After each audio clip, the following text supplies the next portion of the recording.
Also covers the NBA with me at Last Out Media. Austin Krell is on the show. What's going on, Austin? What's going on, Vince? Happy holiday to you, my friend. Happy holidays to you as well. Now, here's the thing, Austin. I was scrolling through your Twitter feed a little bit earlier before the show, and Don't do that. Yeah. Oh, it was fun. It was fun because I found out you've never eaten sweet potatoes before. What is that about? How have you never eaten sweet potatoes?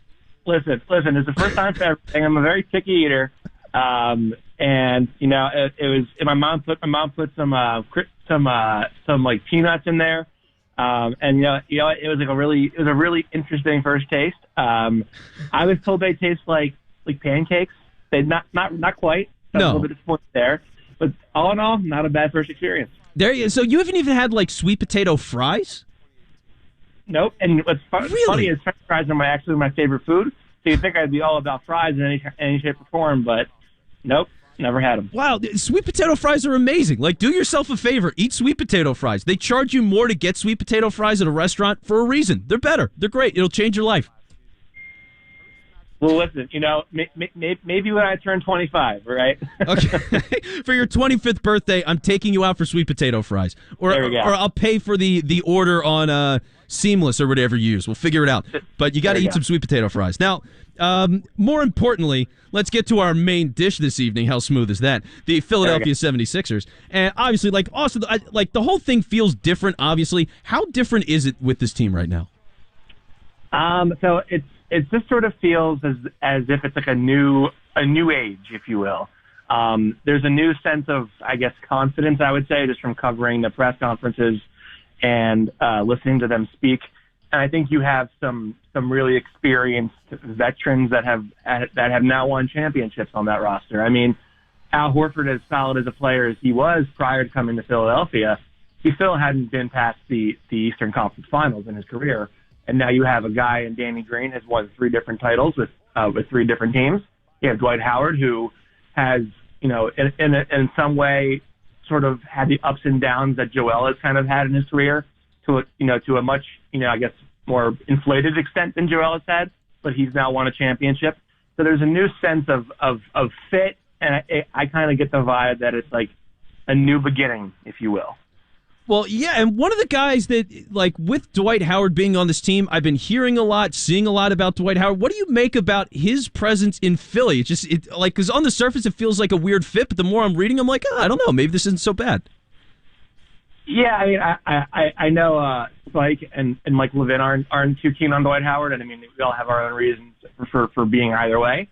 But the press conferences yesterday, I was there. And I was actually very, very impressed by Dwight. I mean, he was a guy who was, calling everybody sir. Like, how many times do you ever hear a guy in a press conference, usually you get the vibe like the player's doing you a favor. And now it's like, it just kind of felt like this guy was grateful for the opportunity. He was excited to be here. The more he talked about being in Philly, he was smiling more and more. And, he just kept, like, harkening back to, like, I learned from what I've done in the past. Learned from, the fact that my ego got in the way of things, that I didn't take my conditioning and health seriously, and he just kind of felt like a guy who was, a much more mature player than he used to be. And time will tell if that's real, but I was certainly very impressed by his opening availability with the media. So we're talking with Austin Krell, who, by the way, covers the Sixers with the Painted Lines, does the NBA with Last Out Media, fine company, by the way. And Austin, here's the thing, right? Is there was a viral post, if you will. I don't know if it was. I think it was First Take, where they put out the Sixers starting lineup, and people found that horribly offensive. What was proposed? What is the Sixers' actual starting lineup? You think, with all the moves they've made at this point? Yeah, it's a question that people have been, on Twitter has been a very prominent question for a couple of days now. I think some people think it's going to be Curry off the bench. I think, you can obviously lock in Ben, Joel, and Tobias as your first 3, and then next year really comes down to like what combination of shooting do you want? And I think some people are going to think, maybe it's Matisse, maybe it's Danny Green. I think, behind closed doors, Doc Rivers has been a very, very, very, very big advocate for Shake Milton. That's what I've heard. And it wouldn't surprise me if Shake was in the starting lineup on opening night. So, if I'm the one making the decisions, I would probably say Joel, Tobias, Ben, Shake, and Curry. But it wouldn't surprise me if they switched out Curry for Danny Green instead. Okay, and so with that starting lineup, with what it looks like, and it feels like most of the moves for the Sixers, they're pretty much done. So for the roster being where it is right now, they didn't trade for James Harden or anything. Where do you stack them up in the East at this moment? Well, isn't that the question that everybody wants to know? Yeah, I certainly do. I demand you have an answer, Austin. Right. So I think first thing I would say is the Bucks are going to run through the regular season because that's what they do. That's kind of what their MO has been.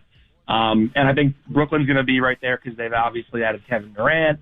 And, by some accounts, he's 99% of what he used to be. So, I guess that's fantastic for him. So my first two would probably go Milwaukee, then Brooklyn. I'm going to put Miami ahead of Boston, and then Boston right in front of Philly. So Philly's the fifth seed in that scenario. I think for me that they can come up to the 3 or the 4 seed if things go really well. But ultimately, even though the fit is better and things make more sense and they have better shooting, you have to ask yourself, and I think this is what it came down to for me, is the addition of Steph Curry, the addition of Danny Green, and some rookies, and then letting go of Al Horford, is that enough to jolt you up 3 spots?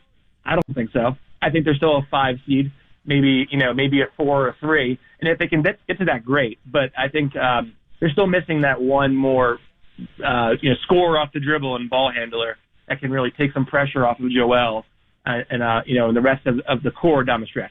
Well, here's the other thing, too, right? Because I just mentioned a minute ago, like, James Harden did not get traded. Reports are at this point it could be him and Westbrook still being together in Houston. Now, as the season goes here and the trade deadline catches up and Doc Rivers has seen Ben Simmons, there's going to be some people that want James Harden still on this team. Do you think it's possible that we could see a midseason trade? You're telling me that you think that Matisse Thybulle and Shake Milton are in a desirable package? Yeah, come on. Everybody wants Shake. He's at least worth 5 first-round picks, Austin. At least 5. Right. No, of course. I think everything is. I think anything is possible. I think we've seen some really crazy stuff in this league in recent memory. One thing that I think people have to keep in mind is it's not about giving them the star. It's about what's the next best offer down from yours, and then how can you beat that offer? So if Brooklyn's case, it's a couple of it's a couple of tier 2, tier 3 guys, then you just got to find a way to beat that. Not necessarily include Ben Simmons, but my guess is they probably don't pull that off. I think Daryl Morey wants to save that bullet that he would as he would say for maybe a year from now if the fit just isn't there. Maybe he includes Ben in a trade for a guy like a James Harden. And it'd be fun. Yeah, because with the NBA, anything is possible. With Daryl Morey, anything is possible. And with Austin Krell, anything is possible. Austin, thanks so much for coming on, man. No problem, Ben. I'm thankful for the opportunities you've given me. Take care, man. Yeah, take it easy, bud. So that's Austin Krell from the Painted Lines. He's also with Last Out Media, which is where I've been for the last couple of months here. You might be wondering, like, Vince, you're on. It's a Thursday night.